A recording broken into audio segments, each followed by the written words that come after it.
Welcome back, and now for the news in detail. We start from Saudi Arabia, where the Organization of Islamic Cooperation has condemned the U.S. decision to recognize Jerusalem as Israel's capital. The 14th summit of the 57-member organization has been held in Mecca. The OIC opposed any measures prolonging the Israeli occupation of the Palestinian territories and undermining the two-state solution.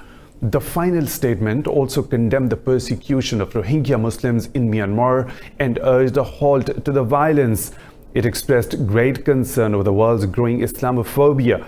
The meeting rejected the U.S. decision to recognize Israeli sovereignty over Syria's occupied Golan Heights. Meanwhile, Pakistan's Prime Minister Imran Khan says the resolution of the Kashmir issue under UN resolutions is inevitable. He was speaking at the 14th summit of the Organization of Islamic Cooperation in Mecca. Prime Minister Khan said the Kashmiris are peacefully struggling for freedom and deserve their right to self-determination. He said it is not justified to call the political struggle of Muslims terrorism. He said terrorism should be separated from Islam because as Islam bears no relation to this menace. The PM also called for Jerusalem to be declared the capital of Palestine. In other meetings, the Premier met Saudi Crown Prince Mohammed bin Salman. They agreed on an early implementation of decisions taken in a recent meeting of the Saudi-Pakistan Joint Supreme Coordination Council. Israeli forces have killed 2 Palestinians in Jerusalem. The troops shot and wounded 11 other Palestinians during weekly protests in Gaza and the West Bank. More than 250 Palestinians have been killed and over 23,000 others injured by Israeli forces since the start of weekly protests in last March. In another development, Lebanon's Iran-backed Hezbollah says it will confront the U.S. peace plan for the Middle East. The U.S. will propose a new two-state solution to end the Israeli-Palestinian conflict in Bahrain. Hezbollah leader Nasrallah called the blueprint a historic crime that must be stopped. He said it is unlikely Washington will launch a war against Iran because it will burn the whole region. Nasrallah also denied charges. Hezbollah has factories in Lebanon to produce precision-guided missiles. At least 12 people have been killed in a mass shooting at a government building in the southeastern U.S. state of Virginia. Police said 4 others were wounded when a municipal employee indiscriminately opened fire. Virginia Beach Police Chief Jim Saravira said the shooter was killed during a gun battle with the police. The incident unfolded at the municipal complex, which houses the city's public works and utilities. The shooting is the deadliest act of workplace gun violence in the U.S. since February. Our process is always to notify family members prior to releasing names. We do know who the suspect is. We have not been successful in notifying certain family members. Once we are able to do that, we will release his name once. We're going to mention his name once, and then he will be forever referred to as the suspect, because our focus now is the dignity and respect to the victims in this case and to their families. Moving on, former Congress President Sonia Gandhi has been elected as the chairperson of the Congress Parliamentary Party. Former Prime Minister Manmohan Singh proposed her name before the party meeting. Congress President Rahul Gandhi has refused to take back his resignation submitted after the recent election defeat. The party must elect a new leader if he does not relent. The elections left the Congress with 52 lawmakers, marginally higher than the figure of 44 in 2014.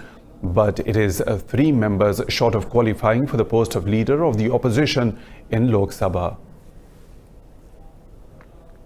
At least 22 civilians have been killed by rebels' fire in northwestern Syria.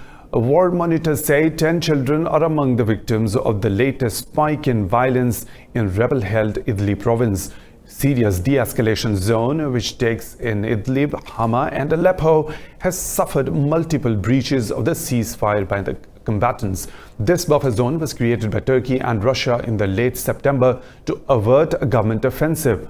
But the region has come under heavy bombardment since Al-Qaeda-backed militants took it over in January. Observers say 948 people have died in northwestern Syria since April the 30th. A quarter of the dead were civilians, including 67 children. Meanwhile, the US-led coalition says it has unintentionally killed over 1,300 civilians in airstrikes during its fight against ISIS in Iraq and Syria since 2014. The official death toll is far lower than estimates made by groups which monitor the wars in both the countries. Air Wars, an NGO monitoring civilian casualties from airstrikes worldwide, says coalition airstrikes have killed 7,900 civilians. The Syrian Observatory for Human Rights says coalition strikes have killed 3,800 civilians in Syria alone. The coalition says it is still assessing 111 additional claims of civilian deaths and is ready to review fresh evidence. It says it made over 34,000 strikes between August 2014 and the end of April 2019. In Sudan, the ruling military council says protests outside the defense ministry in Khartoum have become a threat to the country's stability. This came as thousands of protesters resumed their sit-in amid a deadlock in power-sharing talks. Accusing protesters of attacking its vehicles, the military has threatened to take legal action against the demonstrators. Meanwhile, UN Secretary-General Antonio Guterres called on the two sides to exercise restraint and resume negotiations. The United Nations is committed to support the Sudanese stakeholders in their efforts to build lasting peace. A political crisis has gripped Sudan since former President Omar al-Bashir was overthrown on April the 11th. The US has accused China of carrying out destabilizing activities in Asia. This comes after Chinese Defense Minister Wei Fenghe said the US must uphold its commitment to one China policy. More in this report. Singapore is hosting the annual Shangri-La Security Dialogue, attended by key officials from over 40 countries. This year's event takes place in the middle of a simmering clash between China and the US on everything from cybersecurity to trade. On the sidelines, Chinese Defense Minister Wei Fenghe met US Defense Secretary Patrick Shanahan. During the meeting, Fenghe stressed the security of the South China Sea. The minister stressed in particular on the Taiwan issue. He pointed out recently the United States had some unconstructive words and actions which China resolutely opposes. The United States should not underestimate China's determination, will, and capabilities to safeguard its sovereignty and territory.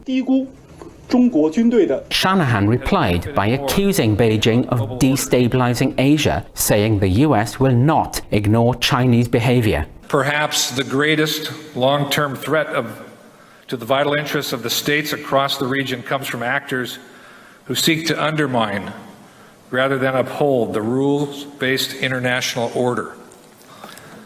These actors undermine the system by using indirect, incremental actions and rhetorical devices to exploit others economically and diplomatically and coerce them militarily.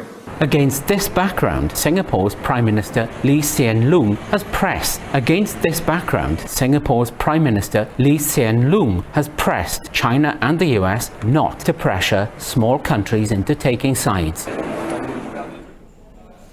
On the other hand, the United States has said it will stop sharing security information with nations that use Huawei-made next-generation networks. Secretary of State Mike Pompeo said his country will not allow the flow of data through insecure networks. More in this report.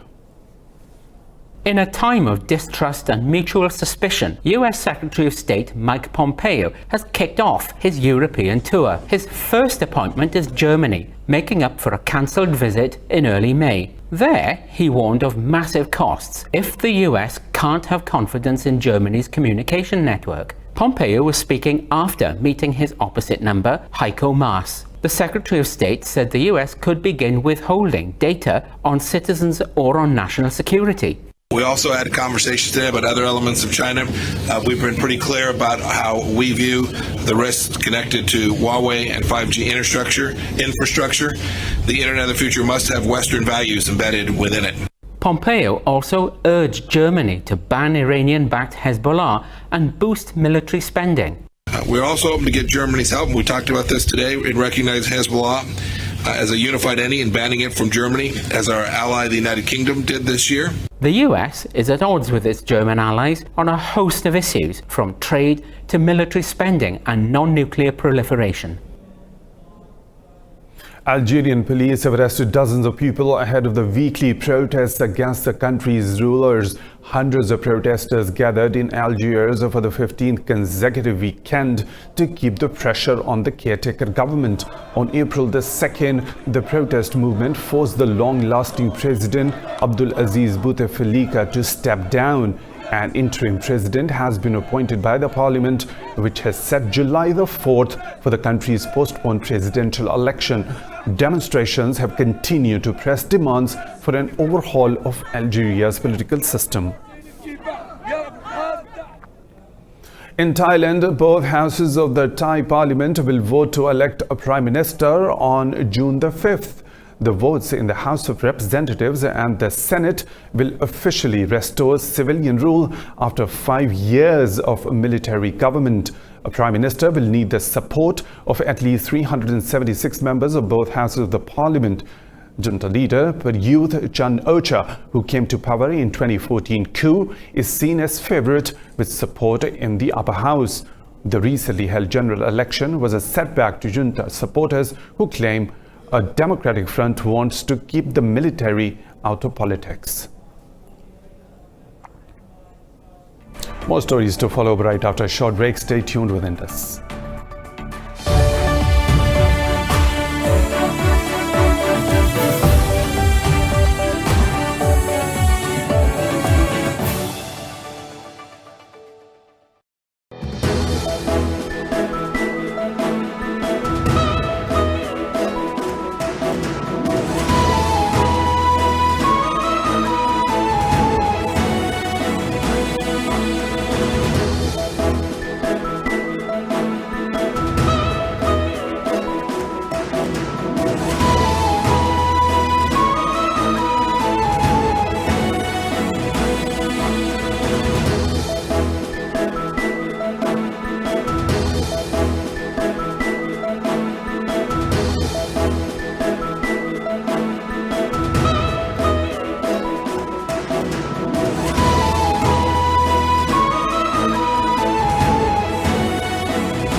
Welcome back. In South America, Venezuela's crumbling hospitals are taking a heavy toll on the country's children. The country's health system is chronically short of staff and basic supplies. More in this report.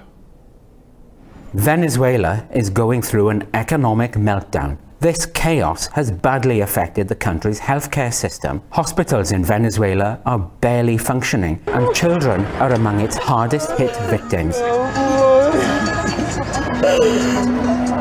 It is so sad to lose him, but I don't know how to say. There are no words to talk about. Someone you love so much, you loved and you lose him. To lose him this way, he vanishes and there is nothing you can do. The United Nations says a quarter of Venezuela's 30 million people are in need of aid. The pharmaceutical industry says the country lacks 85% of the medicine it needs. I know that with help, with support, with donations, with whatever, the children could last longer. Without it, these lives are going to die out, one after the other, one after the other. I tell you, these children and deaths won't be the last ones. Venezuelans say the government has turned a blind eye to the healthcare crisis. The International Monetary Fund predicts inflation in the country will reach a staggering 10 million% in 2019. A United Nations investigator says WikiLeaks founder Julian Assange has suffered psychological torture. The UN Special Rapporteur on Torture, Nils Melzer, renewed a call for Assange not to be extradited to the United States. Here are the details. The United States is seeking the extradition of Julian Assange for one of the biggest ever leaks of classified information. Assange is currently detained in London prison. The UN Special Rapporteur on Torture, Nils Melzer, who visited Assange on May 9th, said he will face a politicized show trial if extradited to US. I am appalled at the sustained and concerted abuse that Mr. Assange has been exposed to at the hands of democratic states over a period of almost a decade. And thirdly, I am seriously, gravely concerned that if this man were to be extradited to the United States, he would be exposed to a politicized show trial in grave violations of his human rights. Besides espionage charges, Julian Assange is also facing a sexual assault investigation. The UN Special Rapporteur on Torture, Nils Melzer, has also voiced concern at US charges laid against Assange. Detention conditions in the United States, both at the federal and the state level, in some places there are routine practices that my predecessors and I have consistently qualified as being in violation of the prohibition of torture and ill treatment. So I don't think we could expect Julian Assange to get a fair trial. Assange is currently serving a 50-week sentence for skipping bail while fighting extradition to the US. He faces 18 US criminal counts and decades in prison if convicted of the charges against him. In the United States, students are clamoring to win the Scripps National Spelling Bee competition. The champion will walk away with $50,000 in prize money. A-N-N-E-L-I-N-I,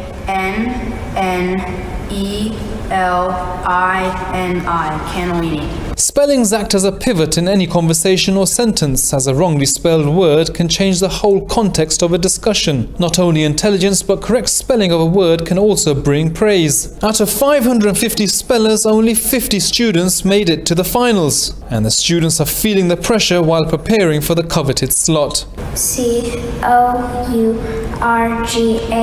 Kurgan. So I was kind of like, I was split. Half of me was like, Leah, you should go study. I mean, this is your chance so you don't mess up on that one random word. And the other half of me was like, Leah, don't do that. You're like, you need to relax your brain so it's not overstressed before you go on the stage. You know, I'm just kind of like battling on both sides. This year's spellers faced a slew of difficult words in the premier spelling contest. M-I-C-E, pumice. I don't want to think about that yet because I don't want to get too far ahead of myself. I've done that in previous years and it didn't work out the best. The contest drew spelling aces from all 50 US states and 6 other countries, including the Bahamas, Canada, Ghana, Jamaica, Japan, and South Korea.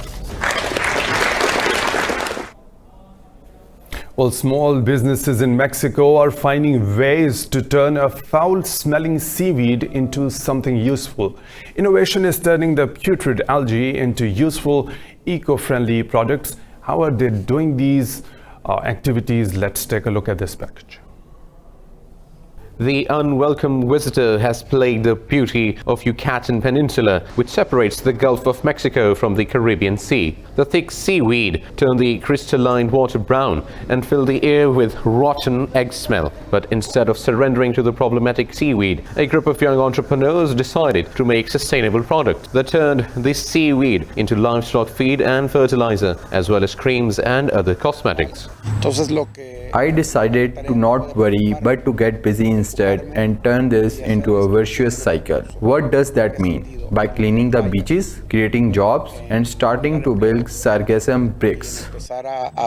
After successfully developing feed for livestock, entrepreneurs have also developed quality shoes for business purposes. Each shoe uses 100 grams of sargassum. It's 100 grams specifically of seaweed. It has to go through a cleaning process, a drying process, and a crushing process to be able to get it to where we need it for it to enter production.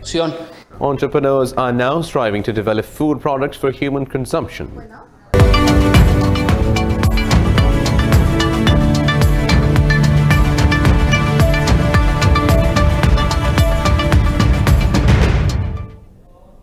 Lows and the highs of the business world now. In another development, US President Donald Trump has ended India's special trade status that exempts billions of dollars of exports from American tariffs. India's preferential market access to the US will be terminated as of June the 5th. Trump said India has not assured the US of providing equitable and reasonable access to its markets. India is the biggest beneficiary of the GSP, which allows its preferential duty-free imports of up to $5.6 billion. India has raised the prospect of higher import duties on more than 20 US goods after being dropped from the program.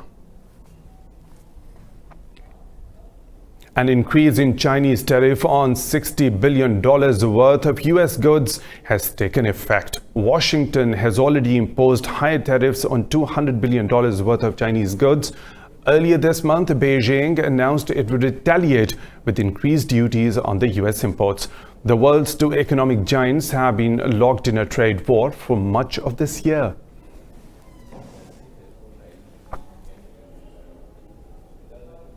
To Mexico, where President Andrés Manuel López Obrador has said his country will proceed with the ratification of a free trade accord with the US and Canada. Obrador's statement comes after President Donald Trump announced a 5% tariff on all Mexican imports from June the 10th. President Trump is at Mexico's President Obrador has called for prudence, dialogue and diplomacy following tariff spike announcements by President Trump. He said both Mexicans and Americans are in favor of free trade and that the Trump's announcement will not change the things. But he categorized Trump's move as a provocation his government would not fall for. I want to insist that we are not going to be taken by any form of provocation. We will act with caution, with respect towards the authorities of the United States in regards to the Donald Trump's announcement. A day after tariff threats, Trump has exhorted Mexico to stop people from crossing into the United States.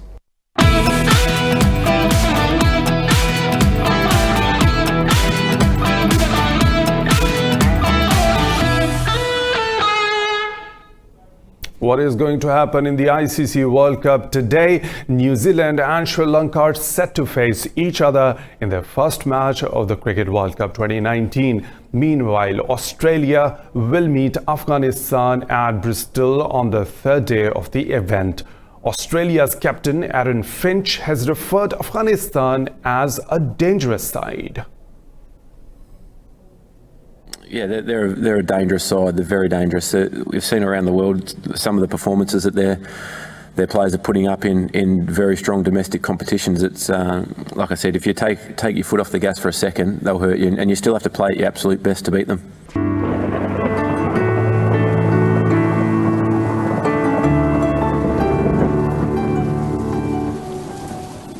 Time to take a look at the weather situation from around the globe.